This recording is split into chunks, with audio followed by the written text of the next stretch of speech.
Buenas tardes, profe. Buenas tardes. Bueno, ya voy a empezar, ya estoy empezando a grabar y ya les voy a compartir. Bueno, a ver, la clase pasada, digamos, fue como una introducción que ustedes supieran como de qué podría llegar a tratarse el curso de probabilidad y cuál sería como su importancia. Acá está como en esta primera parte, como cuál es la cadena cuando se hace una investigación estadística y es que se empieza por un muestreo. eh, Esa es como la primera etapa, cómo se van a recoger los datos. La segunda etapa es digamos, el procesamiento y la organización de esos datos, solamente a nivel descriptivo. Y la última parte es ya la parte a nivel inferencial, o sea, cómo a partir de la muestra cómo puedo inferir algo sobre la población. ¿Listo? Eso fue lo que vimos la clase pasada. Empezamos a ver algunos conceptos básicos. Yo les publiqué ahí en la plataforma lo que sería el documento de la primera clase, pero pues no alcanzamos a ver todo eso. Yo les voy a explicar hoy todo. ¿Listo? Denme un momento, ya puede ser algo aquí que me necesite.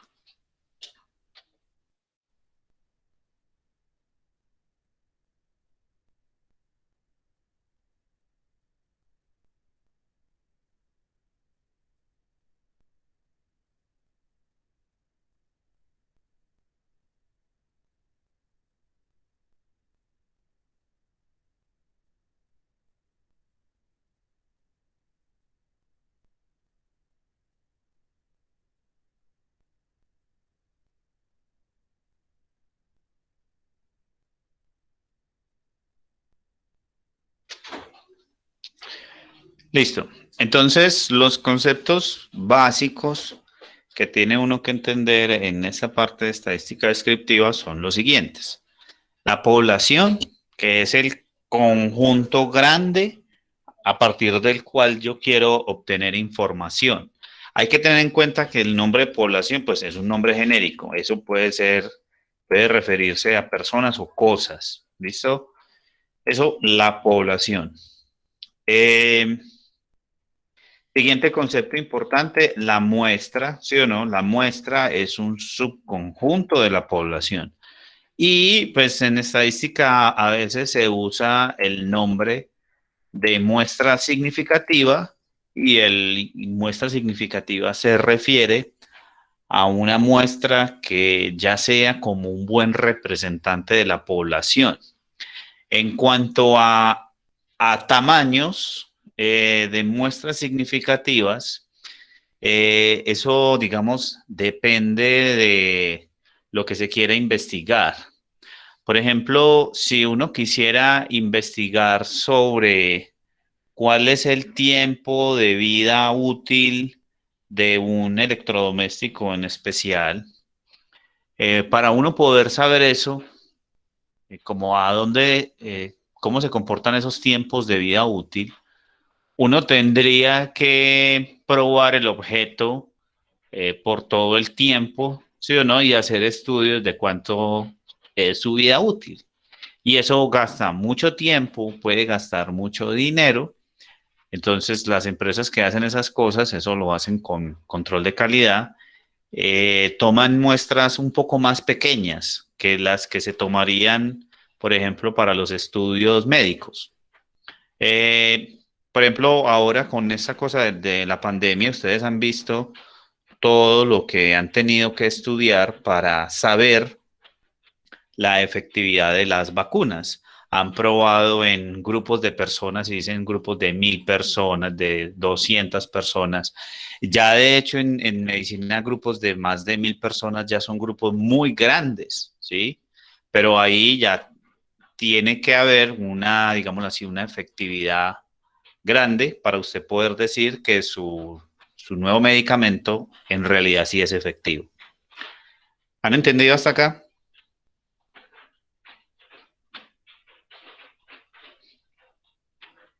Sí, señor. Listo. Recuerden que cuando no entiendan algo me interrumpen. ¿Listo? No pasa nada. A mí, yo siempre le digo esto a mis estudiantes, a mí me pueden hablar abiertamente. ¿Listo? Bueno, y viene el concepto de lo que es una variable. Entonces, pues, tal vez el concepto más importante en esta primera parte es esto, y es, digamos, una variable lógicamente es algo que cambia de unidad a unidad en su población objeto de estudio. Entonces, digamos que estoy en, no sé, estoy haciendo una encuesta política, ¿sí o no? Mi objetivo es investigar sobre la opinión de las personas sobre algunos candidatos y que hay tres candidatos, ¿sí o no? Entonces, digamos, ¿qué dicen las personas encuestadas? Y como si usted solamente les pregunta por cuál es su candidato de preferencia, ellos van a decir, bueno, es el candidato A, la otra persona le dice A, la otra persona le dice C y así. ¿Listo? Entonces aquí lo que varía es el candidato de preferencia del entrevistado. Y listo. En este caso es variable. Ahora tenemos que clasificar esas variables eh, entre variables que son determinísticas y variables que son aleatorias o estadísticas, que son con las que vamos a estar trabajando aquí. A ver, un ejemplo muy sencillo de una variable determinística es, a ver, si usted se va a montar en un taxi o va a coger una carrera y usted va a ir desde su casa hasta la universidad, usted ya sabe cuánto le vale la carrera. Si usted lo único que necesita para saber cuál va a ser el valor de la carrera es la distancia que va a recorrer, ¿sí o no?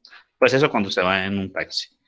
Y ya, con eso usted sabe el costo de la carrera. Pero cuando usted, digamos, va a lanzar una moneda, usted no sabe cuál va a ser el resultado específico cuando usted, pues cuando la moneda pare en el suelo. Usted sabe cuál es el conjunto de posibles resultados, pero exactamente cuál le va a salir, no. Eso es producto del azar. Entonces, la primera variable que está aquí es una variable determinística, ¿sí o no? La del costo de la carrera en el taxi es una variable determinística. Pero el resultado en el lanzamiento de una moneda, esta es una variable aleatoria. Su resultado es netamente producto del azar, ¿sí o no? Listo. Bueno, variable aleatoria o variable estadística.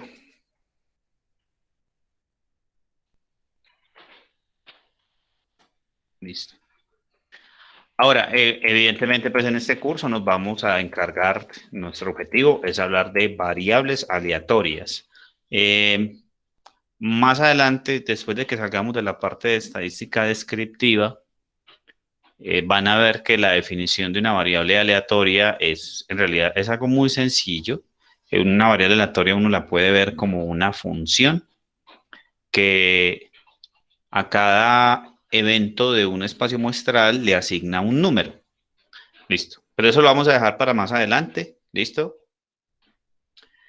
Eh, Ahora lo que vamos a ver es que esas variables aleatorias las vamos a clasificar de acuerdo a su respuesta, ¿sí o no? O sea, de acuerdo a lo que ella me esté midiendo.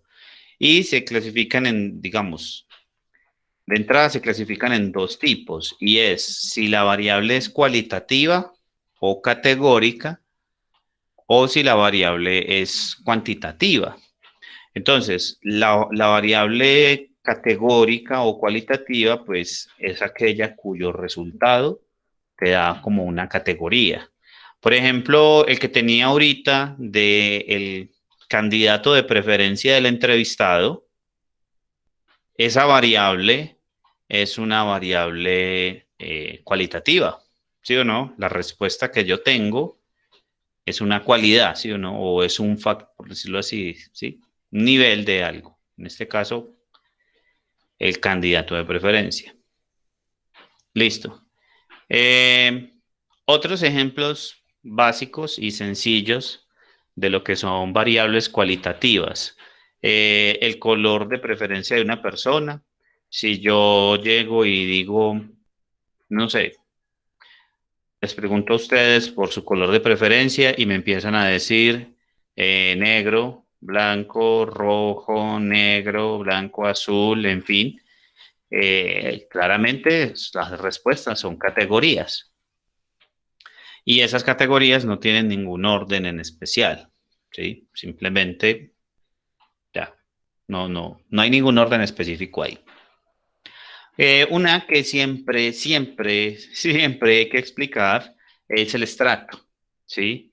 Sí, porque acá en Colombia el estrato, como uno lo ve en el recibo de servicios públicos, está categorizado o clasificado en estrato 1, 2, 3, 4 y 5, pero esos números como tal no tienen significado.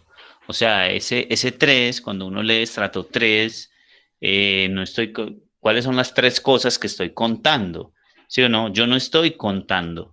Lo que estoy haciendo es que yo estoy dando los números 1, 2 como, ¿cómo se dice? Como etiquetas para algo subyacente ahí, que es el nivel de ingresos de el hogar que está en ese estrato.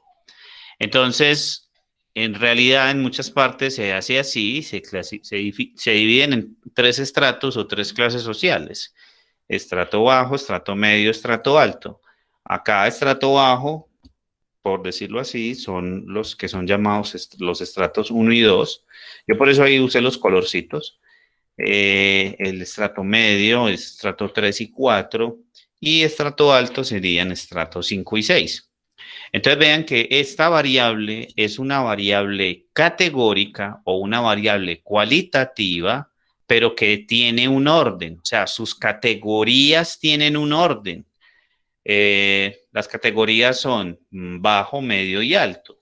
O si los quiere leer aquí arriba, las categorías son 1, 2, 3, 4, 5, 6. ¿Sí o no? Esas son las etiquetas. Pero eso tiene un orden. De hecho, yo creo que por eso lo ponen así, para hablar de un orden, sin usar la palabra o las palabras estrato bajo, estrato medio y estrato alto. Yo creo que por eso aquí lo hacen así. ¿Lo entendieron? Sí, está muy claro. Listo. Sigamos. Ahora sí viene lo bueno. Aquí nos vamos a demorar un ratico en variable cuantitativa, porque pues, de este tipo de variables es que vamos a hablar casi todo el curso. Y el curso que sigue, que es el de inferencia estadística, también se habla de este tipo de variables y en muchas otras. Para variables categóricas no es que uno no las analice, sí se analizan, y de hecho en estadística hay una materia que se llama análisis de datos longitudinales, que tiene que ver con el análisis de variables cualitativas, meramente variables cualitativas. ¿Listo? Entonces vamos a empezar. Las variables cuantitativas, lógicamente, son aquellas donde la respuesta es un número, pero que ese número sí tiene significado como número, no lo que pasa con el estrato. ¿Sí o no? Listo. Uy, ¿aquí qué pasó? Como que es un... Listo. Entonces, dentro de las variables cuantitativas, uno hace una división, y son las variables cuantitativas discretas y las variables cuantitativas continuas. Las cuantitativas discretas, esto aquí ya empieza a meterse con el mundo de ustedes, Las discretas, pues, son aquellas cuya respuesta yo la puedo ver como un subconjunto de los números enteros, ¿sí? Mientras, esas las discretas, mientras que las continuas son aquellas donde la respuesta yo la veo como un subconjunto de los números reales. Listo. Ejemplos sencillos, muy sencillos. Digamos, la estatura de una persona medida en metros es una variable cuantitativa continua, ¿sí o no? Cuando vean que algo no es claro, inmediatamente me paran. Listo. Esta es cuantitativa continua. El peso de una persona en kilogramos también es una variable cuantitativa continua. La distancia recorrida por un carro en un año, si yo lo pongo en kilómetros, también es cuantitativa continua. Un carro en un año puede recorrer, hay un promedio, hay estudios pues sobre eso, que un carro familiar recorre 10.000 a 12.000 kilómetros en promedio en un año. Pero ¿cuánto recorrió exactamente? Usted va y ve el tacómetro y dice, si el tacómetro es digital, usted puede encontrar que dice 10.250,40 y no sé qué, o si el tacómetro es análogo, no sé, en el de las motos también que uno ve que están los kilómetros y después vienen los metros, ¿se acuerdan? Pues o los que tienen moto o carro se han debido fijar en eso. Listo, el tiempo de desplazamiento al lugar de trabajo también es una variable cuantitativa continua. Listo. A ver, voy a hacer una pausa para algo y es que, para empezar a meterlos un poco más en el asunto, y es que de acuerdo al tipo de variable es como su distribución. Cuando uno habla, por ejemplo, de estatura de una persona, si yo tengo un grupo de personas y ese grupo de personas yo a cada una les pregunto por su estatura, imaginen que lo hago con ustedes, uno empieza a encontrar cosas como esta. Esperen, yo cambio esto, está muy grande. Uno empieza a encontrar cosas como esta. Yo pongo el eje donde voy a medir las estaturas, ¿sí o no? Y empiezo a ubicar los números. Entonces llegan y me dicen, alguien me dijo 1,80, otro 1,60 y algo, otro 1,57. Entonces yo empiezo a poner los puntos donde quedan ubicados esos valores. ¿Listo? Por favor, quiero que piensen en que voy a ubicar las estaturas de mujeres. ¿Listo? Entonces me queda una por aquí, otra por aquí. Rara vez encuentro una por acá arriba.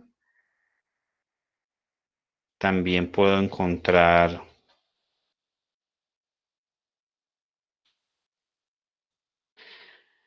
más o menos así, o sea, que uno encuentra que hay pocas mujeres cuya estatura es superior a 1,65 y que hay también pocas mujeres cuya estatura es inferior a 1,55.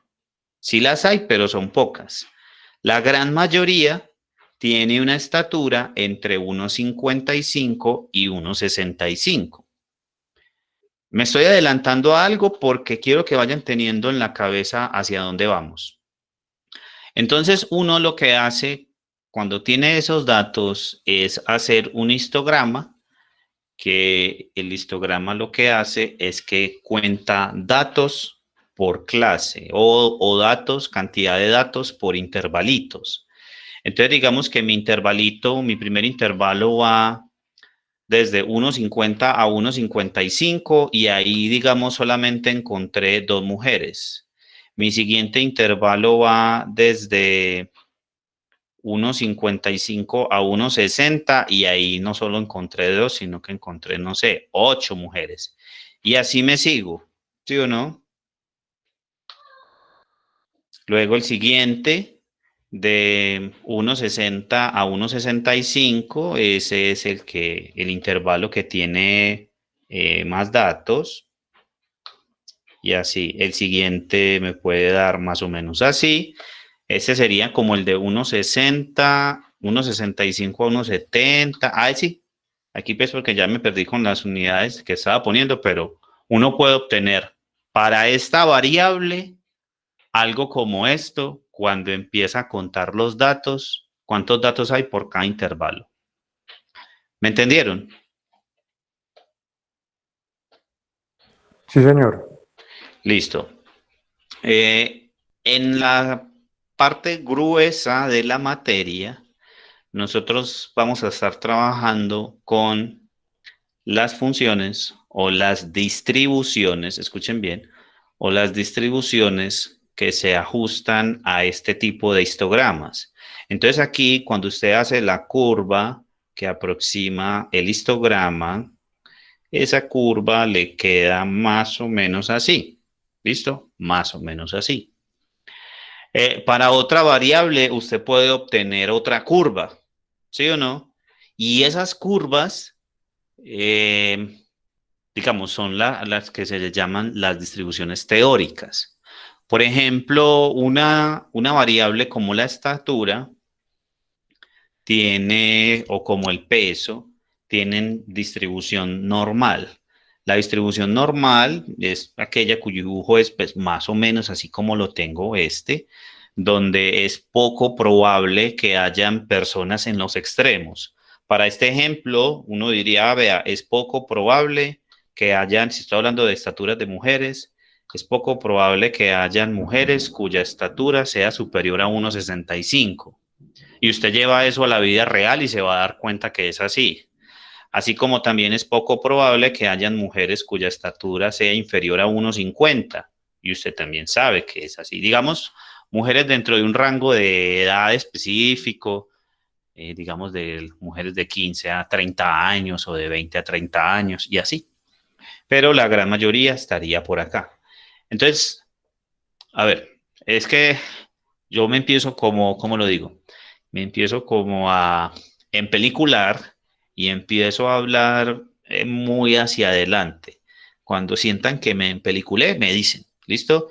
Si ven que me estoy yendo mucho por las ramas. Pero a veces a mí me gusta, pues, como mostrarles cómo esto para dónde va, o sea, porque a mí me daba, en mi etapa de estudiante me daba como cierta, no sé, pereza cuando uno veía algunas materias y uno no sabía cómo eso para dónde iba.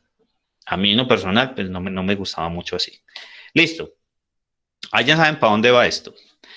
Eh, entonces, las variables cuantitativas que están aquí, ya lo había dicho, son variables cuantitativas continuas. Pero miren este otro.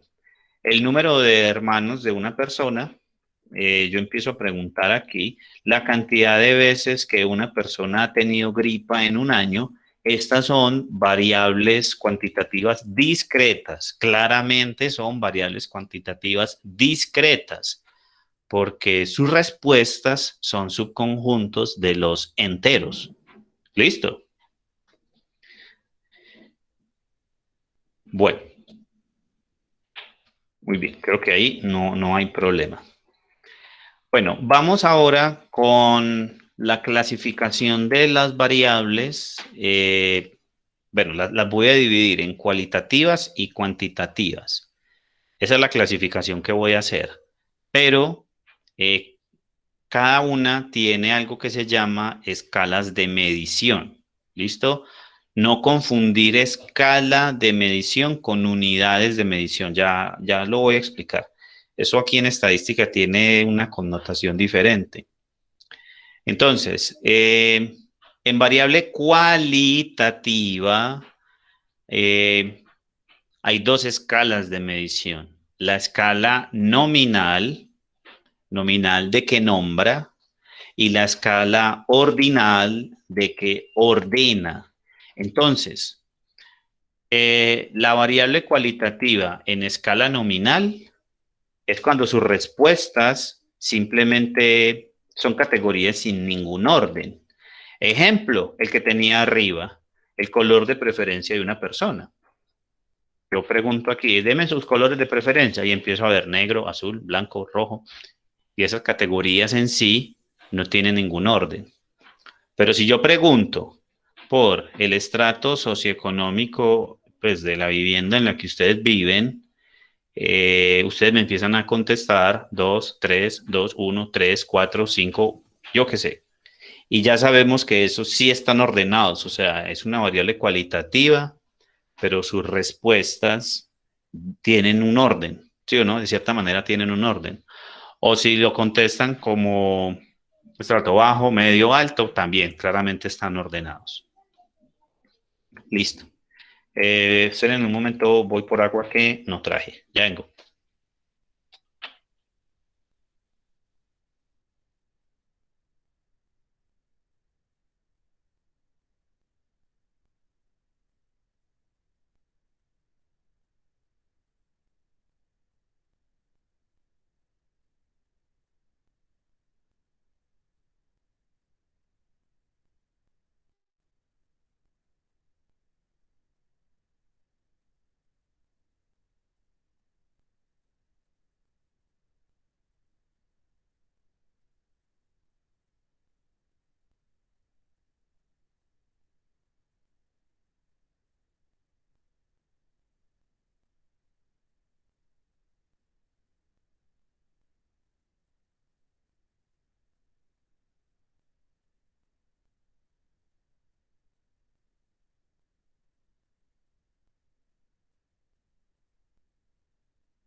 ¿Qué pasó? Erika estaba hablando. Que le veo que tiene el micrófono abierto.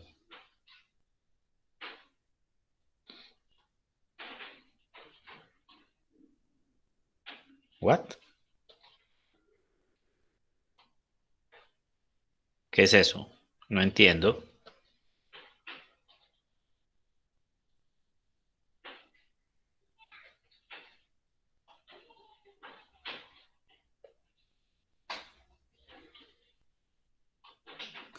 Profe, a mí me pasó ayer también, aparece abierto y uno no está hablando.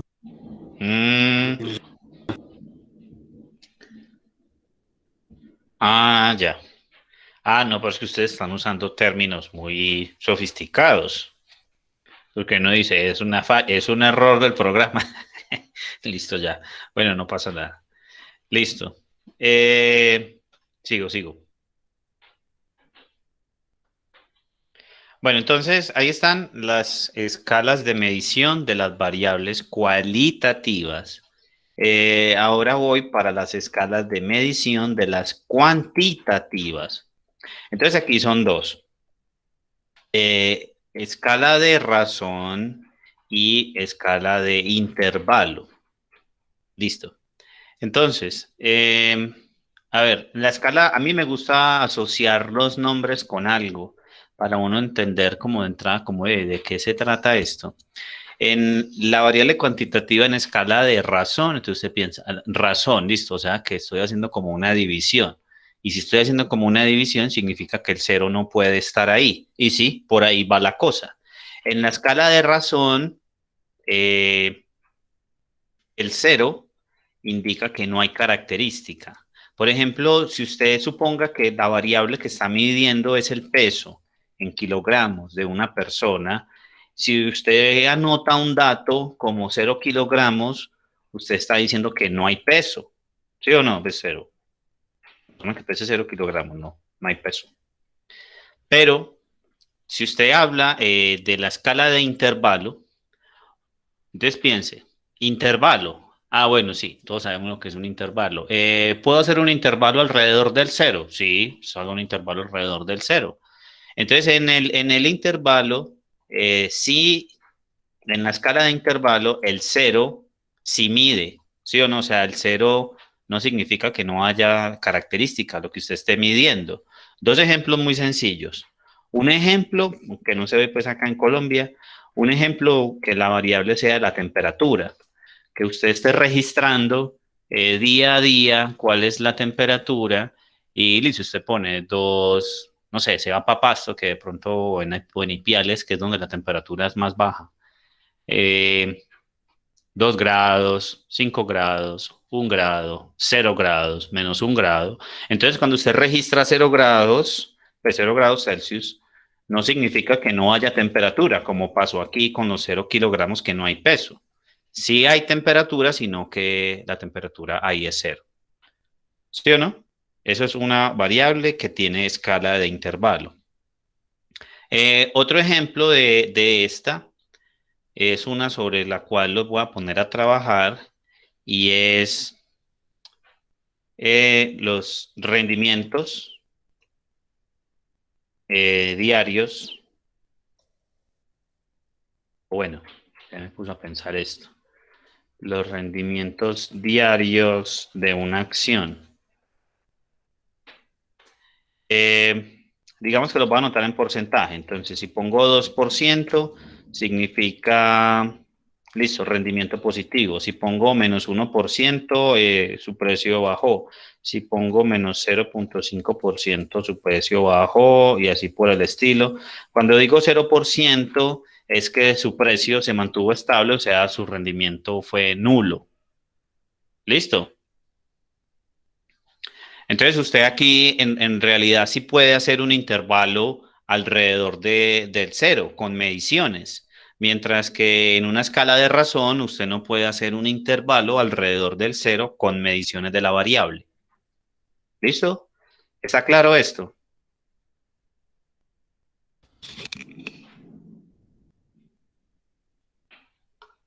Sí, sí está muy claro. Listo. Voy a seguir.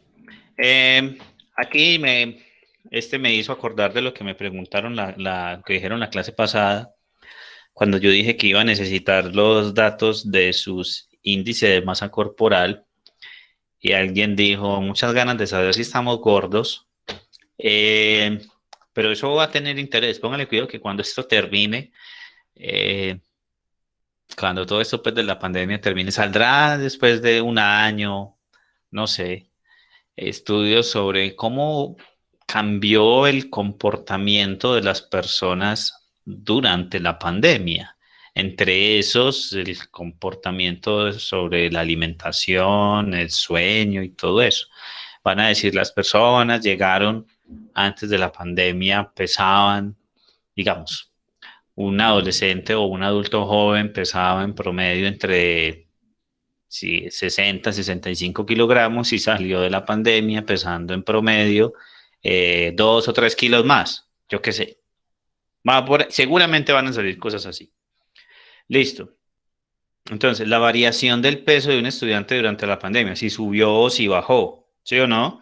Entonces aquí, si es positivo, significa que aumentó su peso durante pandemia. Si es negativo significa que bajó y si es cero significa que se mantuvo constante. Entonces aquí sí puedo hacer un intervalo alrededor del cero con mediciones. Entonces estoy en escala de intervalo.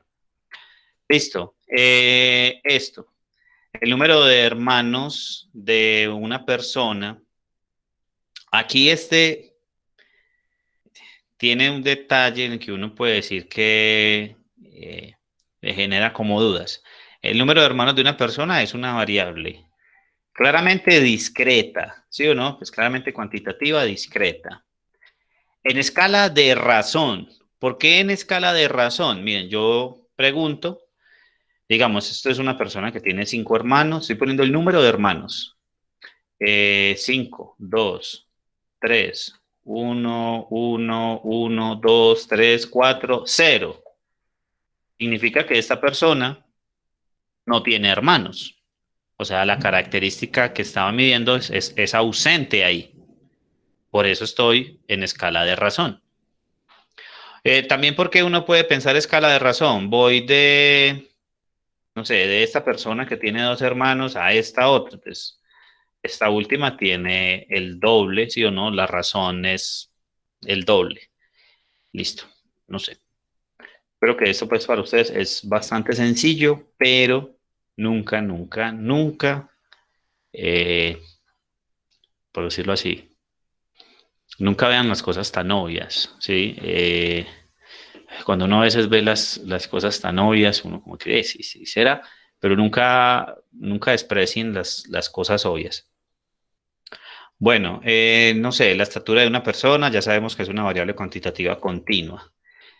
Listo. Ahora, vean que yo aquí dije, tenemos 10 datos, aquí tenemos 3 datos, ¿listo? Entonces lo único que falta, por las definiciones importantes, es qué es un dato, ¿listo? Un dato simplemente es el resultado o el valor que toma una variable. Por eso, si aquí mi variable en el de arriba es el número de hermanos de una persona, los valores que toma esa variable son estos, ¿sí o no? Entonces, tengo 10 datos sobre esa variable. Listo. Sigo. Bueno, una pausa aquí, porque quiero como explicarles o cómo empieza uno a darse cuenta del interés en ciertas variables, en ciertos momentos, o qué influye para que una variable tenga cierto comportamiento. Si yo les pregunto a ustedes hoy, de hecho, vamos a hacer ese ejercicio en el chat. Las primeras 5, alguien que me conteste ahí, algunos, ¿cuántos hermanos tienen? 4, 3, 3, 1. Vean los valores como están dando. 1, 1, 4, 2, ya nos estamos haciendo idea de más o menos 0, 0, tan, tan. Listo. Pausa. Ahora me van a decir cuántos hermanos tiene su mamá. O sea, cuántos tíos maternos tiene usted. Miren esto. Ajá. Ok. Sí. Sí. Listo. Pausa. ¿Sí vieron los valores que estaban dando? Entonces hay varias cosas. Claramente, sí o no, la generación influye mucho en la cantidad de hermanos que tiene una persona. Esta generación es de, digamos, de una cantidad de hermanos, 2, 3, 1, 4. No se sale de ahí, no se sale de ahí. Pero si usted va a la generación van a la generación de sus papás y pregunta por el número de hermanos, vieron los números que dieron, o sea, sus números reales, 1, 19, 9, 2, 3, 9. Listo. Entonces pueden obtener valores más grandes. Listo. Sigo. Ahora vamos a empezar con cómo es que uno resume datos cuantitativos. ¿Listo? Para esto, a ver, háganse una idea de lo que vamos a estar estudiando ahora. Para uno resumir los datos de una variable cuantitativa, no importa si es discreta o continua, vamos a ver distintas medidas.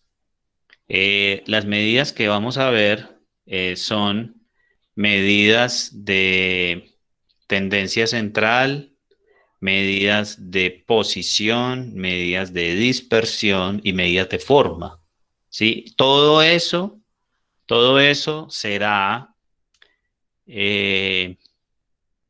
lo que veremos en estadística descriptiva. Yo espero no demorarme más de 2 semanas en eso. ¿Listo? Espero no demorarme más de 2 semanas, si mucho 3, haciendo las prácticas, digamos, en R. Bueno, alguien me preguntó que si podía usar Python. Claro que sí. Si quieren usar Python, lo hacen. Yo no lo hago porque yo no fui capaz, o digámoslo así, no me gustó. Cuando estuve aprendiendo a programar en Python, no me gustó el exceso de flexibilidad o informalismo de Python. Más adelante les explico a qué me refiero con eso. A mí me gustó más R porque R es mucho más formal, más estructurado, como más cuadriculado, ¿sí? Yo después les explicaré a qué me refiero con esto. No sé si alguien aquí, los que saben programar en Python, comparten, pues que conozcan Python y R, comparten mi visión o qué opinión tienen al respecto.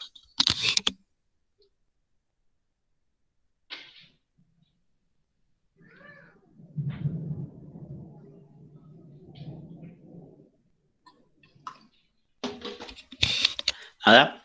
El que me dijo que programaba en Python sabe programar en R.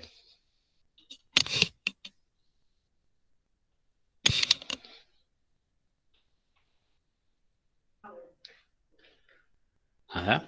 A ver, dígame la verdad. ¿Saben programar en R? No. Listo, sí, no. Ni con ninguno, no, no, listo.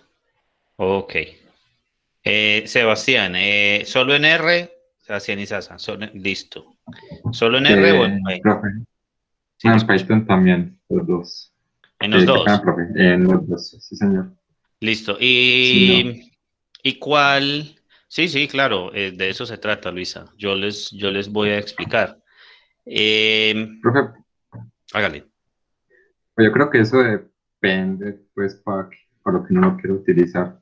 A mí me parece un poco más amigable la interfaz de R, pero yo estuve como trabajando un tiempo en un área analítica y al menos para hacer modelos de machine learning, cosas así, me parecen un poco mejores los paquetes de Python.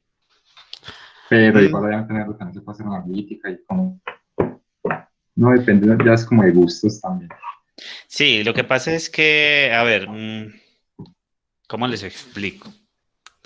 A ver, es que no me aguanto las ganas de decir esto en este momento. A ver, en,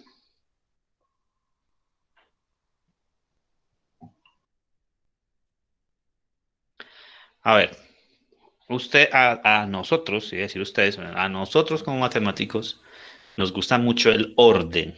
Nos gusta mucho que todo se vea muy claro, que sepa uno algo donde abre, donde cierra. En R, por ejemplo, cuando usted quiere programar un ciclo, usted dice, para mi variable, en R usted lo hace así, para i que se está moviendo en el intervalo de los enteros desde 1 hasta 10, cierro paréntesis, haga lo siguiente, haga que i al cuadrado, haga i al cuadrado, por ejemplo. ¿Listo? Y que guarde esto, en fin. Entonces, ¿a qué me refiero yo con esto? En R, la estructura de programación es así. Usted tiene que poner este paréntesis para usted saber cuál es la condición de su for.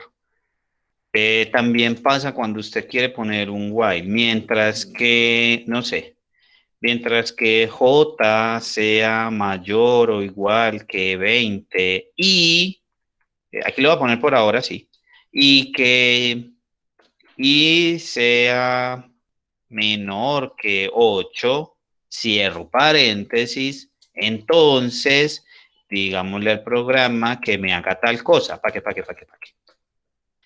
Eso en R.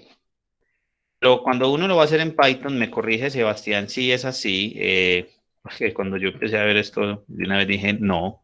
Cuando uno lo va a hacer en Python, uno dice, mientras que no pone paréntesis, J sea mayor o igual que tal cosa, y sea menor que tal cosa, y aquí viene el cuerpo. Esto es lo que a mí no me gusta. Es como más informal. A mí me gusta, y yo creo que a ustedes también les va a pasar esto, que uno vea dónde arranca y dónde se termina. O sea, nosotros, por lo que hemos estudiado, uno le enseñaron mucho los símbolos de agrupación, entonces uno sí saber dónde arranca esto, dónde termina esto, esta línea va acá, esta línea va acá, ¿sí? Por eso. de cierta manera hay una definición buena por ahí para uno diferenciar R y Python. R lo usan más los de ciencias. R lo usan los de física, los de matemática, los de estadística, los de biología. Sí, lo usan las personas de ciencia. Generalmente pasa así. Y Python lo usan más las personas de ingeniería. No quiero decir que los de ciencias no usen Python o que los de ingeniería no usen R. No, pero es más como ese enfoque. Sebastián, ¿es así más o menos? Usted que conoce los dos mundos. Pues sí, profe, por ejemplo, Víctor ahí pues daba el comentario de que pues en Python se distingue eso es por la indentación, pues cómo, cuando terminan los ciclos, Eso, pero sí. eso. Listo. Bueno, entonces sigamos. Profe, Cuénteme. pero yo hago una salvedad, o sea, Ándale. digamos que, pues quitando un poquito de lo de la forma, pues que usted tiene razón, que R es un poquito más estricto en la sintaxis. Ujú, Eh, Eso depende mucho también de lo que uno vaya a hacer, porque como usted dice, pues por ejemplo en muchos casos, más que todo en datos que tienen que ver con, pues con información, con mucha cantidad de información, ¿cierto? Por ejemplo, la información de un satélite o una cosa así, pues ahí hay un problema, porque R es mucho mejor para analizar volúmenes grandes de datos, pero es mucho más lento que Python. sí, sí. Entonces ahí entra uno a mirar otras cosas, ¿cierto? Que R es más lento, pero R es mucho mejor para visualizar y analizar datos que Python. Ujú, sí, R, así por es. ejemplo, si uno tiene datos en varias plataformas, como puede ocurrir varias bases de datos o, por ejemplo, hacer análisis de datos que tengan que ver con las visitas pues a un sitio, ya tenemos otro problema, porque R en general es solo para traer con datos planos, o sea, un dato que está en un archivo o en varios que están en una máquina. No está con Ujú, esa facilidad para integrar en bases de datos que estén en la nube o que estén en varios lugares al mismo tiempo. Entonces, digamos que eso ya va más allá del enfoque sí. pues, que uno le vaya a dar. Sí, la cosa es que Python es mucho más potente y mucho más flexible. Se adapta a muchas más cosas. R es más orientado porque así fue creado para análisis de datos estadísticos. Lo que pasa es que después le fueron agregando otras cosas que se pueden hacer en R que pues no fueron creadas inicialmente para eso. Por ejemplo, el web scraping. eh, pues yo hasta ya no sé, les estoy contando pues es por un amigo que alguna vez me explicó eso. Eh, el web scraping trata de uno hacer un código que busque información en la web y que te la aloje en tu plataforma, donde sea que vos estés trabajando. Listo. Eso es más fácil hacerlo en Python que en R. Creo que inicialmente eso en R no se podía hacer, sino que después lo fueron adaptando a eso. Entonces ya. Eh, Listo. Cerremos ahí el paréntesis y abramos otro. El que vamos a abrir ahora es organización y resumen de datos cuantitativos. Entonces, voy a empezar con un ejemplo. Digamos que me interesa, yo pregunto por el peso. Yo aquí tengo pues ya algunos datos. Eh, el peso de los estudiantes del grupo. Listo, entonces supongan que son estos. Esto tiene una finalidad, después se van a dar cuenta de estos numeritos a que voy. Y supongamos que los datos que yo encontré fueron estos. El primer dato que me dijeron fueron 60 kilogramos. El siguiente dato, X sub 2, también fue 60 kilogramos. El siguiente fue X sub 3, el siguiente fue 79, el siguiente 60, 58, 70, ta. Listo, ahí los tengo. Entonces, usted quiere, aquí porque son poquitos datos y usted como que los puede ver y se los puede como imaginar. Y usted puede como decir, ah, bueno, eso viene de tal grupo de personas, ¿listo? Pero cuando son muchos datos es cuando uno empieza a necesitar la máquina. Entonces, a ver, aquí pongo algo así como entre comillas y todo. Lo primero que se hace cuando usted quiere como resumir esa información, usted lo primero que hace es hacer como el arreglo ordenado de los datos. Cuando me refiero al arreglo ordenado, el arreglo ordenado es cuando usted organiza sus datos de menor a mayor. Y los subíndices, cuando usted habla del arreglo ordenado, los subíndices se ponen dentro de paréntesis. Entonces, si yo hablo de X1 dentro de paréntesis, estoy hablando del dato más pequeño de la lista que tengo. En este caso, el 58. Listo. Y así, X sub 2 con X sub 2 dentro de paréntesis, con el 2 dentro de paréntesis, es el siguiente, ¿sí o no?, de esa lista ordenada. Y ahí está. Ahí tengo todos los datos. Cuando los ordeno, pongo el subíndice dentro de paréntesis. Listo. Una primera forma, lo primero que se nos ocurre para uno intentar, digamos, como resumir esa información, es empezar a calcular medidas.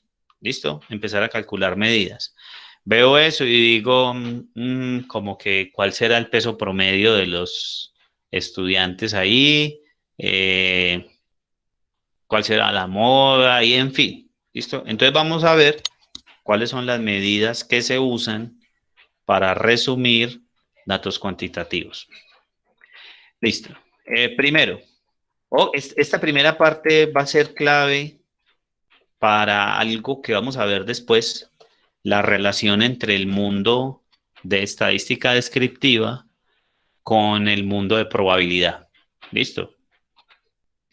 Entonces, las medidas descriptivas las vamos a clasificar de dos maneras. Una primera manera de clasificar es de acuerdo a de dónde viene la medida, si viene de la población o si viene de la muestra. Entonces, a ver si con el dibujo se ve un poco mejor. Entonces, cuando la medida viene de la población, se llama parámetro. Y si viene de la muestra, se llama estadístico. Y cada una, si es un parámetro o si es un estadístico, tiene una notación diferente. Y esta convención es universal. Si los parámetros uno los va a denotar siempre con letras griegas minúsculas.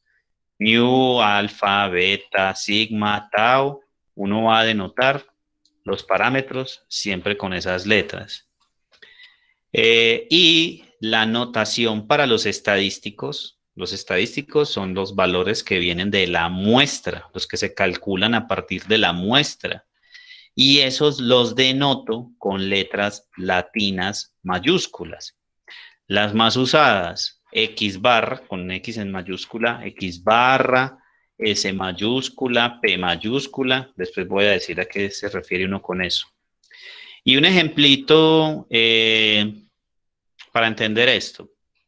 A ver, suponga que mi población objetivo son, pues, de la que quiero analizar, son los estudiantes hombres de la Universidad de Antioquia. ¿Cuál es el tamaño de esa población? Yo no tengo ni idea. Yo puse ahí un número, un N mayúscula, no sé cuál es, yo no sé cuál es. Entonces, respecto a la población, que es lo que está en negro, si mi variable de interés es el peso de los hombres estudiantes de la Universidad de Antioquia, yo puedo calcular el peso promedio de todos ellos si tuviera los pesos de todos esos 4.000 hombres. ¿Sí o no? Entonces llego y calculo el peso promedio. Ahí puse un valor, voy a suponer que era 73.4 kilogramos. Listo. Pero si usted coge una muestra de esa población, o sea, usted coge un subconjunto de ese conjunto grande, entonces ahí ese subconjunto lo hice de tamaño 9. Entonces, ahora estoy en la muestra, lo que está en verde. Mi muestra es de tamaño 9. En esa muestra yo puedo calcular también el peso promedio de esos 9 estudiantes. Calculé el peso promedio de esos 9 estudiantes, listo, me dio esto. Ojo que no necesariamente me tiene que dar el poblacional. Entonces, por ejemplo, este 65.8 es un promedio muestral, mientras que este 73.4 es un promedio poblacional. Entonces, por eso el que está en negro sería un parámetro y el que está en verde sería un estadístico. ¿Entendieron hasta ahí? Sí, señor. Listo. Voy a seguir. Entonces, esa es una primera clasificación para medidas descriptivas que me ayudan a resumir conjuntos de datos. Listo. Yo creo que en este punto voy a hacer otro paréntesis, como para que vean para qué sirve o qué se hace, por ejemplo, en inferencia estadística. Pues una de las cosas que se hace en inferencia estadística. Digamos que ese valor de 73.4, yo lo puse ahí, pues lo puse inventado. Para usted poder saber exactamente cuál es, usted necesita que cada uno de los 4.000, si fueran 4.000, que cada uno de esos 4.000 hombres le dijera a usted su peso y usted con esos 4.000 datos sacar el promedio. ¿Listo? Pero eso hacerlo en sentido práctico, pues en sentido teórico usted dice, bueno, sí, pero en la práctica, vaya pues y hágalo. Vaya pues y consiga a todos los hombres estudiantes de la Universidad de Antioquia y vaya pregúnteles a cada uno cuánto pesa. Mire a ver, primero si es capaz de hacer eso y segundo cuánto le cuesta. ¿Sí o no? ¿Y cuánto se demora? Entonces, ¿qué se hace? En general, este valor que está en negro es un valor desconocido. Lo voy a tachar ahí así. Ese es un valor que yo no conozco. Entonces, lo que se hace en inferencia es usted intentar estimarlo con un cierto grado de incertidumbre. ¿Y usted cómo lo estima? A partir de una muestra. Entonces, usted toma una muestra de esa población de cierto tamaño. De tamaño 40, 100, 80, 20, ¿sí o no? Listo.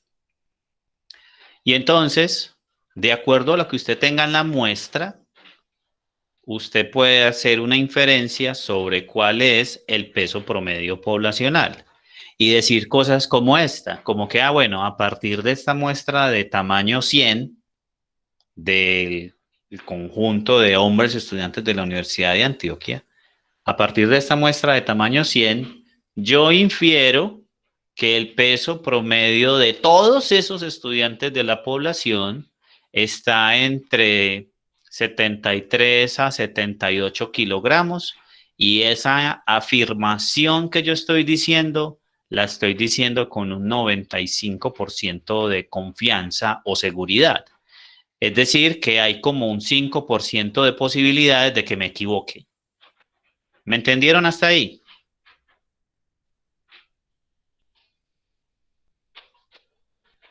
Sí, profe. Listo.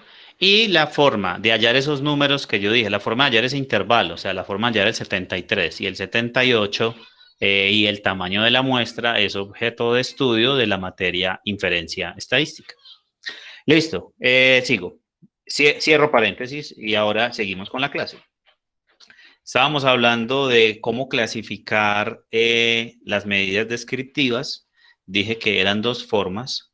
Uno era de acuerdo al conjunto de procedencia. Entonces ya saben, si viene de la población es un parámetro y se denota con letra griega minúscula. Si viene de la muestra es un estadístico y se denota con letra latina mayúscula. Ahora, otra forma de clasificar las medidas descriptivas es de acuerdo a la información que resume. Y ahí hay 4 grupos de medidas que resumen información diferente. El primer grupo de medidas son medidas de tendencia central, luego medidas de dispersión, luego medidas de posición y por último medidas de forma. ¿Listo? En esos 4 grupos de medidas nos vamos a demorar todo este resto de tiempo, ¿sí? No sé, las 3, 4 o 5 clases que yo digo que nos vamos a demorar, vamos a estar analizando todo esto. Entonces, como buenos matemáticos que son, los conceptos les tienen que quedar muy claros. ¿Listo? Medidas de tendencia central. ¿Qué son las medidas de tendencia central? ¿Lo que hacen? Lo que hacen es que le indican a uno alrededor de cuáles valores se están concentrando los datos. Listo, eso yo creo que lo saben desde el colegio, sino que no lo habían vuelto a estudiar. Las medidas de tendencia central más usadas son, la primera, la moda. Miren, este conjunto de datos que hay aquí, resumido así en esta forma gráfica en punticos, esa es la forma más, digámoslo.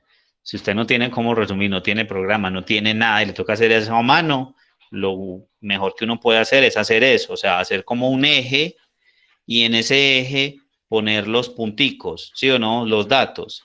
Entonces, me voy a devolver al conjunto de datos para cuando lo organizamos, que vean que así es más fácil de leer. Cuando lo organizamos, el primer dato es un 58, luego viene 4 veces el 60, 60, 60, 60, luego viene el 61 y luego me salto hasta el 75, 79 y 79. Entonces, eso se ve, pese a que esta representación gráfica es muy burda, es muy básica, es mucho mejor verlo así que verlo en una lista, ¿sí? Pues yo prefiero 1000 veces ver esto así que verlo en una lista, porque yo cuando los veo así, yo sé cómo se están distribuyendo los datos, dónde se están acumulando, alrededor de qué valores, cuántos hay aquí, cuántos hay por allá, ¿sí? Entonces, aquí usted ve muy fácil la moda, porque la moda es 60, ese dato se repitió 4 veces. ¿Listo? Y pregúntese esto, ¿esa moda en este ejemplo, será que sí refleja la tendencia central de ese conjunto de datos? Es decir, ¿será que esos datos sí se están acumulando como alrededor de 60? Uno puede decir como, sí, ¿por qué no? Puede ser, porque es que aquí hay 4, aquí hay 1, 1 kilogramo después, hay otro 2 kilogramos abajo, y los otros 3 están muy arriba. ¿Listo? Bueno, pero la moda tiene un problema, y es que puede ser mentirosa. Ya van a ver por qué digo que la moda puede ser mentirosa. Voy a hacer este otro conjunto de datos. Este conjunto de datos que voy a hacer aquí es como si yo voy a bajar esos 4 que hay en el 60, los voy a quitar de ahí, pero los voy a seguir repartiendo por ahí cerquita. O sea, el segundo que era un 60 lo convertí en un 58.5. Listo, entonces lo bajé de allá, pero lo dejé por aquí cerquita. El segundo 60 lo convertí en un 59, listo. Lo bajé de allá, pero lo puse por ahí cerquita. El otro 60 lo subí un poquito, el otro lo subí otro poquito, listo. Este 75 lo bajé hasta 63, pero los últimos dos 79 los dejé ahí. ¿Cuál es la moda en este segundo conjunto de datos?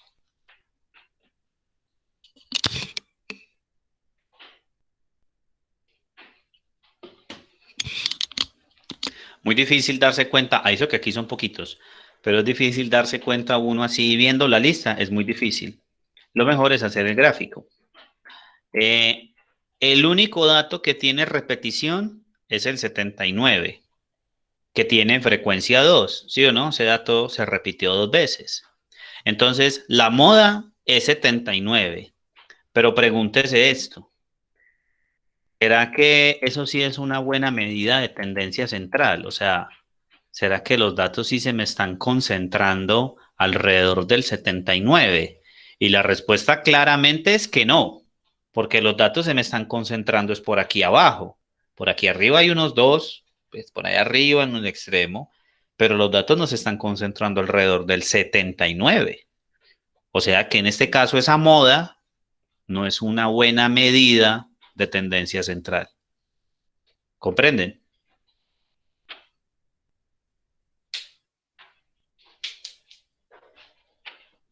Sí, profe. Listo. Bueno, pues uno de la moda poco habla, pues en estadística descriptiva uno poco habla de la moda. Más adelante, cuando estemos en la parte de probabilidad, que estemos viendo algo que yo espero que les guste mucho, que es la función generadora de momentos, cuando estemos por allá, sí vamos a necesitar usar la moda y lo único que vamos a necesitar es recordar como su definición. La moda es el dato de mayor frecuencia, refiriéndome a frecuencia con la cantidad de veces que aparece el dato, ¿sí o no? Entonces, la moda es el dato de mayor frecuencia. Listo. Ahora, un conjunto de datos puede tener una sola moda y por eso se llamaría unimodal. O puede tener dos modas, si por ejemplo aquí, qué sé yo, este segundo puntico yo lo pongo en el 58, estaría diciendo que este conjunto de datos tiene dos modas, el 58 y el 79. Puede tener varias modas o incluso puede que no tenga. Perdón. O incluso puede que no tenga porque todos los datos, cada dato aparece una única vez. ¿Sí o no? Cuando cada dato aparece una única vez, digo que pues, el conjunto de datos no tiene moda. De hecho, cuando uno habla de multimodal, si uno dice que un conjunto de datos tiene 5 modas, pues yo para qué voy a hablar de un conjunto de datos con 5 modas, pues a gracia digo que no, y si fuera de eso están muy alejadas. Imaginen, el 79, el 72 apareció acá también dos veces, el 65 apareció también dos veces, entonces no es como muy útil. Listo, lo digo como por información general. Ahora sí, vamos a lo que sí vamos a estar usando. Siguiente medida de tendencia central, la media. Pues lo llamamos media, pero sabemos que es el promedio del conjunto de datos. Entonces, pilas. Tendremos media poblacional, lo que hablaba ahorita en el dibujo, ¿se acuerdan? Donde la población era el conjunto negro y la muestra era el conjunto verde. Tengo media poblacional, miren la notación y miren el cálculo. Y también tengo media muestral. Otra vez, miren la notación y miren el cálculo. La media poblacional claramente es un parámetro. Para la media poblacional siempre se usa la letra mu. Miren que es el n mayúscula, o sea, el tamaño de la población. Entonces yo sumo los valores de los datos, ¿sí o no? Sumatoria de los valores de los datos dividido por el total de datos. Eso en poblacional. En muestral es lo mismo, pero pues sumo los datos de la muestra y divido por la cantidad de datos de la muestra. Esa es la media muestral. Listo, entonces ya sabemos que el primero es un parámetro y el segundo es un estadístico. Aquí empecemos a calcular media. Entonces, a ver, yo espero que ya hayan instalado el R.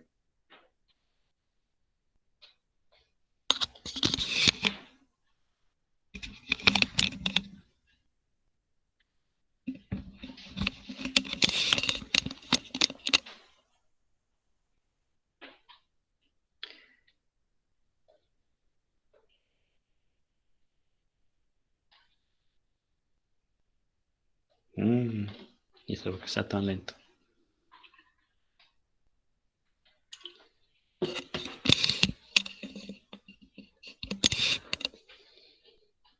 Bueno.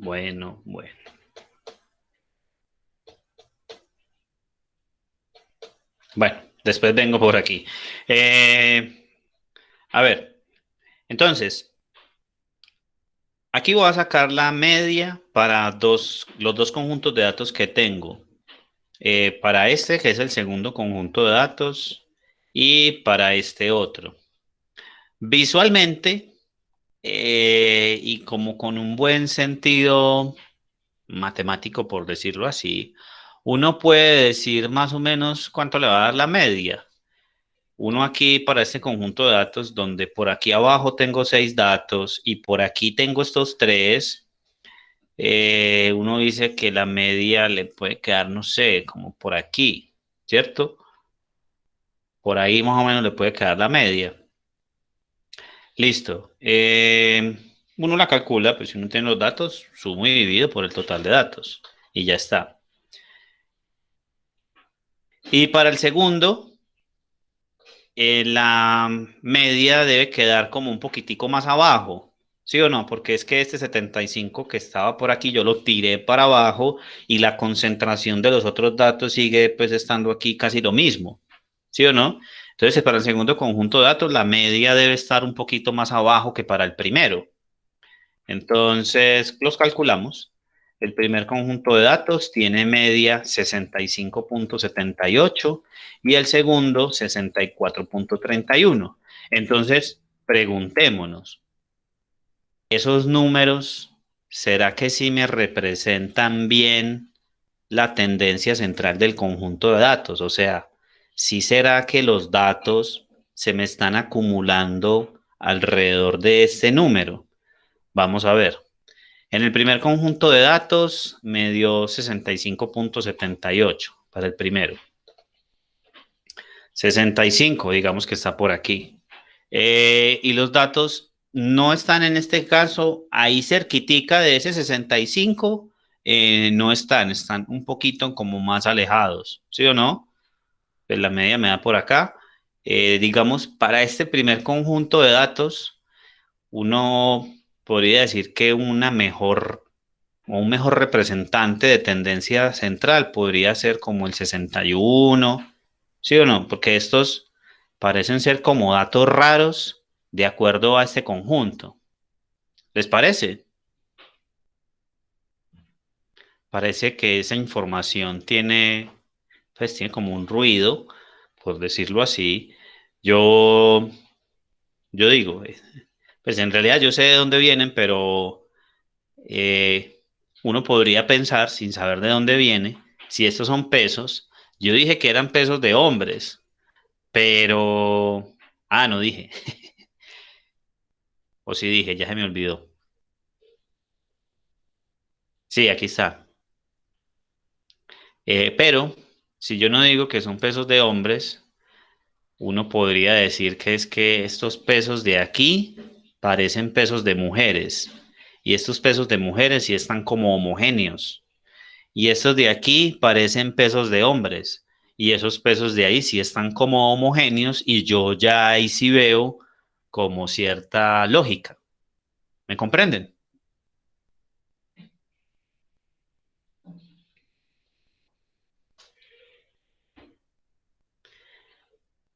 ¿Sí o no? Por mi parte, sí, profe. Sí. Lo que pasa es que ¿ves? Ese conjunto de datos, yo entre que me lo inventé y le metí ruido. Meterle ruido es como meterle mentiras, sí, por decirlo de alguna manera. Yo digo, es un conjunto de pesos de hombres, o sea, ¿será que sí es posible que de un grupo de 9 hombres, 6 me pesen entre 58 y 61? Uno como que empieza a rascarse la cabeza, no, este man me está diciendo mentiras con esos datos. Y ahí es donde viene todo el trabajo que hace un analista de datos. Vamos, mira, sí, ¿eso qué pasa? Ejercicio, vamos al chat. Por favor, los hombres, díganme sus pesos en kilogramos. Vamos a ver qué tantas mentiras estoy diciendo yo. ¿Cómo? 58, 50, digamos con nosotros, 64, 83, 69. Ajá, ajá. Sí, sí, sí. Bueno, sí. Listo. O sea que es como, a ver, sí hay algunos por aquí abajo, pero la gran mayoría se concentra como un poquito más arriba. O sea, sí encontramos datos de hombres que pesan alrededor de 60, ¿sí o no? Pero un poquito menos, pero lo más probable es que los encuentre un poco más arriba. ¿Entendido? Ahora, sigamos con el ejercicio. Mujeres, sus pesos.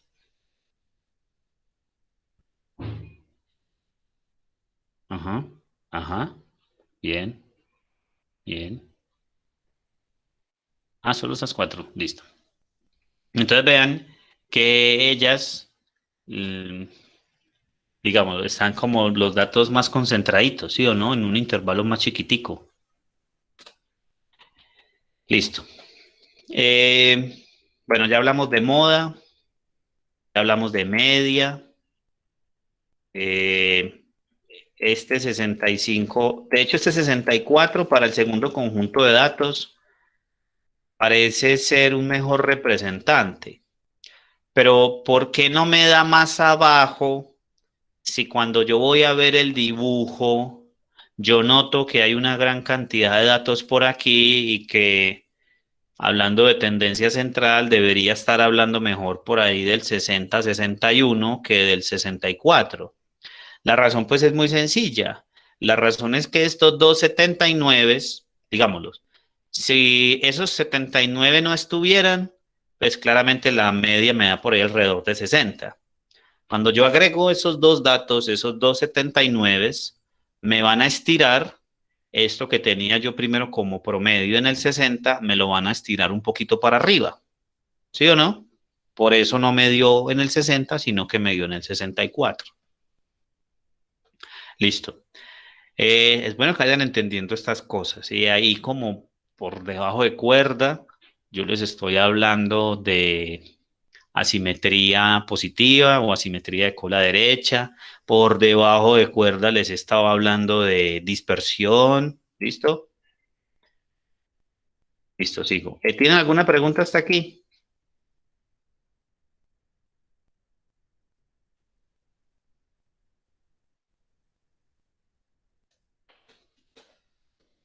Si no, entonces yo sigo. Entonces, vamos a ver ahora la última medida de tendencia central que usamos. Esta a veces, muchas veces es muy útil, sobre todo para conjuntos de datos con datos muy extremos, ¿sí? Se usa o la media lo que se llama la media recortada o la mediana. Cuando me refiero a la media recortada, imaginen que tengo datos muy extremos que uno puede decir que son como datos raros, ¿sí o no?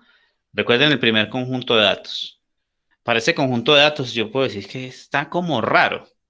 Entonces a veces uno recorta los datos para calcular la media, para quitar la influencia de esos datos extremos.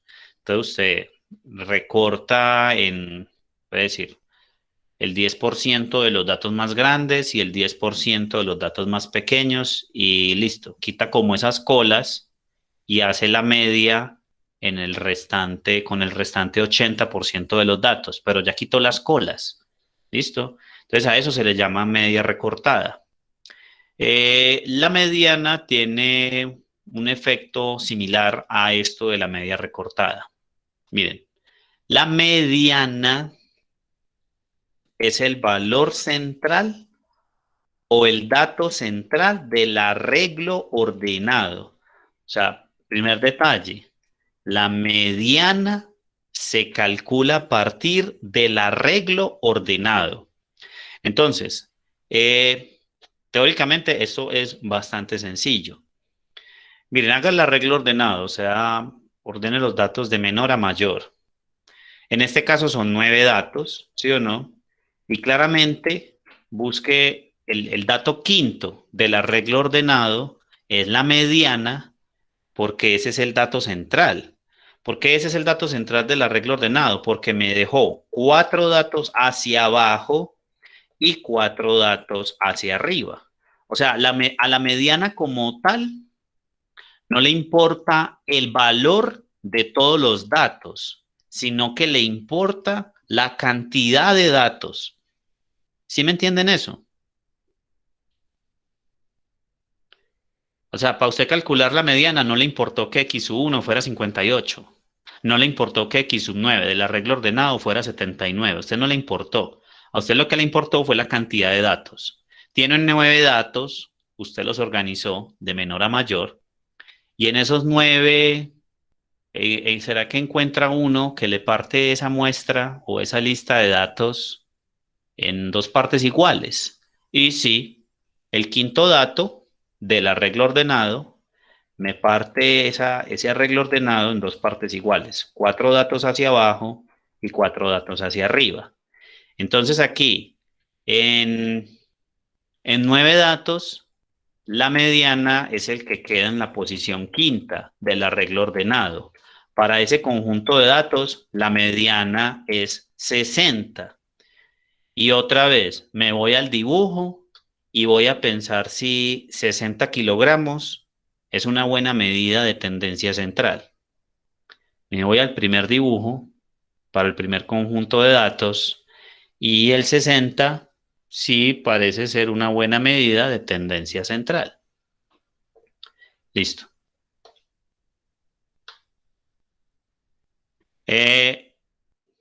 Bueno, para el segundo conjunto de datos, la mediana pues también es el x sub 5 del arreglo ordenado porque siguen siendo 9 datos, pero ahí la mediana es 60.8 contra la media de ese conjunto que es 64.31.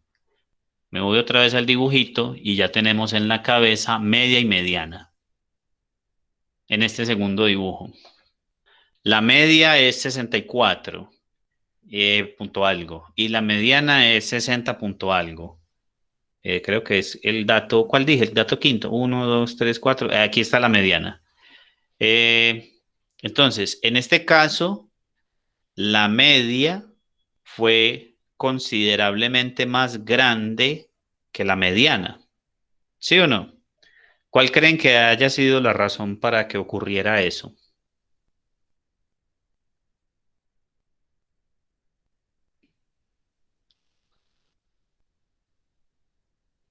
¿Cuál creen que fue la razón? Que los últimos dos datos están bastante alejados de el quinto dato, ¿no? Eso, que los últimos dos datos están bastante alejados casi que del resto, ¿sí o no? Entonces, cuando voy a calcular la media, esos datos me estiran, escuchen bien, esos últimos dos datos me estiran la media un poco más hacia arriba de lo que sería si no estuvieran, ¿sí o no?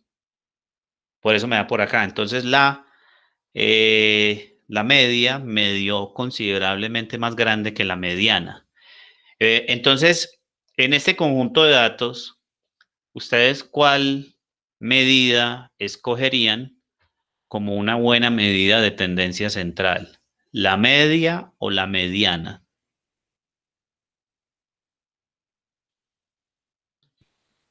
La mediana, profe. La No, mediana, ¿sí o no? La mediana para este ejemplo parece ser una mejor medida de tendencia central.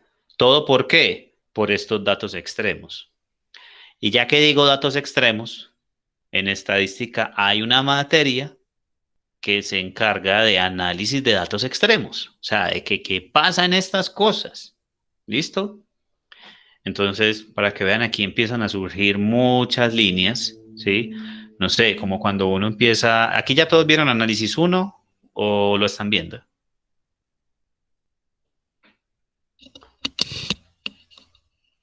Es que no sé cómo está el pensum de ustedes. ¿Esta materia para ustedes es de cuarto semestre o es de qué semestre?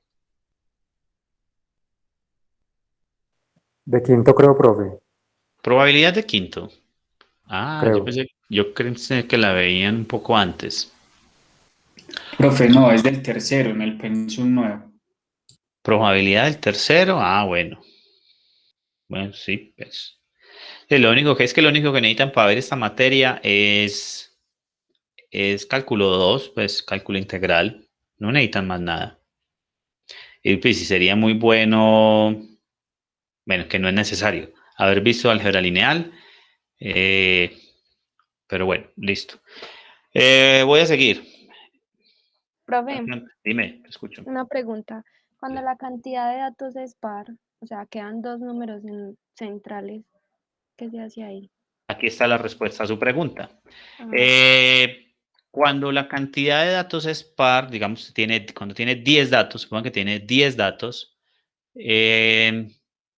no hay un único dato que quede completamente en el centro, porque si usted tiene 10 datos, si usted habla del dato quinto, ese le deja 4 hacia abajo, pero 5 hacia arriba, ¿sí o no? Entonces, cuando la cantidad de y tampoco puede ser el sexto, porque si usted coge el sexto en esa lista de 10, le dejó 5 hacia abajo, ¿sí o no? De x sub 1 a x sub 5, y le dejó 4 hacia arriba, x sub 7, x sub 8, x sub 9 y x sub 10. Entonces tampoco es el sexto.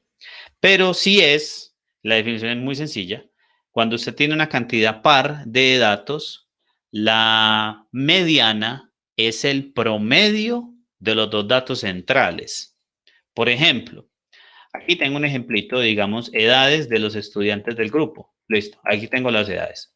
18, 19, 10, ya los organicé. Listo, recuerden que si yo voy a calcular la mediana, tengo que tener el arreglo ordenado. Entonces hago el arreglo ordenado, ahí tengo, a ver, yo veo 4, tengo 8 datos. Entonces la mediana es el promedio de los dos datos centrales. Ya, fíjate que los voy a resaltar. Cuando yo tengo esos dos datos cogidos, pensarlos como uno solo, me dejan 3 hacia abajo, 3 hacia abajo y 3 hacia arriba. Entonces, si cojo el promedio de ellos dos, esa será la mediana. Y listo. Ahí le contesté. ¿Sí me entendiste? sí, profe, gracias.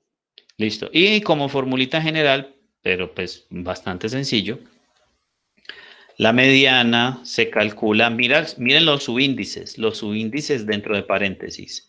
La mediana se calcula como, si n es impar, yo lo calculo como el dato, miren esto, si usted tiene 9 datos, la mediana está en la posición quinta, ¿sí o no? ¿Y cómo calcula usted ese, de manera general, ese numerito que queda en ese centro? Lo calcula, si n es impar, como n más 1 sobre 2. ¿Listo? Y vean que dentro de paréntesis, porque es el subíndice, ¿sí o no? O sea, como estoy hablando de la mediana, tengo que hablar del arreglo ordenado. Por eso el subíndice lo pongo dentro de paréntesis. Y si n es par, pues entonces la mediana la calculo como el promedio de los dos datos centrales. Entonces, cojo el subíndice que es la mitad de la cantidad de datos, pero es claro que ese no me separa la lista en partes iguales. Necesito ese y el siguiente. Entonces, por eso tengo el x sub dentro de paréntesis n medios más el siguiente dato de la lista ordenada, o sea, x sub dentro de paréntesis n medios más 1. Ahí está el siguiente. Y eso lo divido por 2, listo, ya está. Demasiada cosa para algo que en la práctica pues, es bastante simple. Si n es par, la mediana es el promedio de los dos datos centrales. Listo, ya está. Y listo, un último ejemplo. El primer conjunto de datos. Le voy a agregar el dato que es 100 kilogramos. Ya van a ver para qué voy a hacer este ejemplo. Primer conjunto de datos de 9 datos. ¿Dónde está? Aquí. No, ese es el segundo. Primer conjunto de datos es este. Le agrego 100 kilogramos. ¡Pum! Por aquí arriba. Que la pregunta a la que voy a hacer es muy sencilla, pero igual la voy a hacer. ¿Cuál de las dos medidas de tendencia central cambia más al agregar ese último dato que digo? ¿La media o la mediana?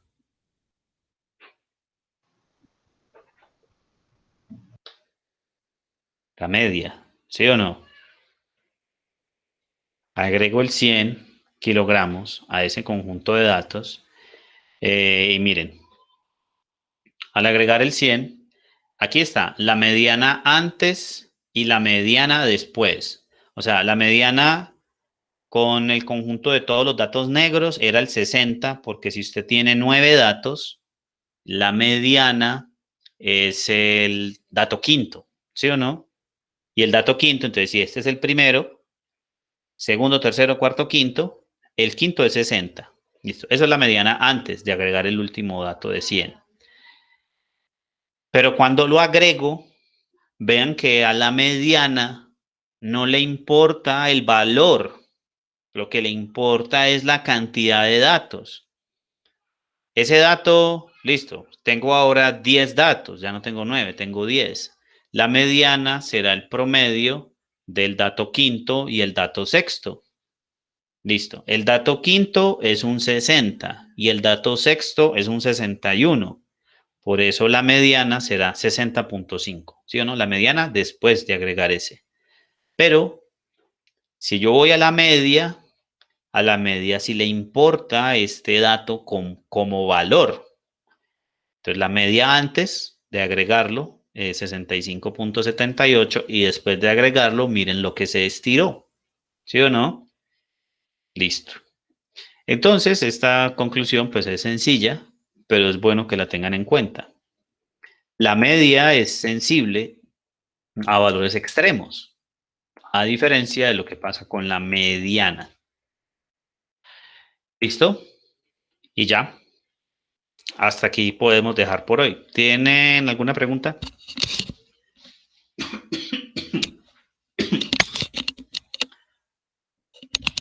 ¿Tienen preguntas? Listo. Entonces, nos vemos el martes.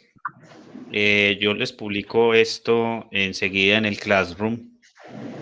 Una pregunta.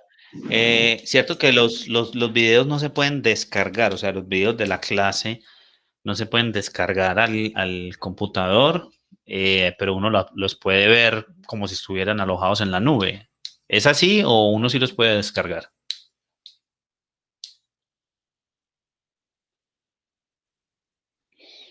Lo que los puede descargar, Sí, sí. pero solamente los puede descargar usted porque usted es el único que tiene permiso de edición. Nosotros solamente tenemos permiso de lectura. Ah, bueno. Voy a ver entonces cómo hago eso para darles permiso de edición también a ustedes para que puedan descargar los videos si los necesitan. ¿Listo? Pero que nadie elimine los videos. Ah, no. Sí, sí. Ya ustedes, ya eso lo dejo a cosa de ustedes. Entonces mejor no, mejor lo voy a dejar así. ¿Listo? Cuando ustedes los quieran Profe, ver, los los puedes ir ven. montando como al Classroom. Sí, es que O sea, están Sí, montados en Classroom. es que usted los puede descargar y Ah, subirlos a Classroom directamente y allá sí se nos deja.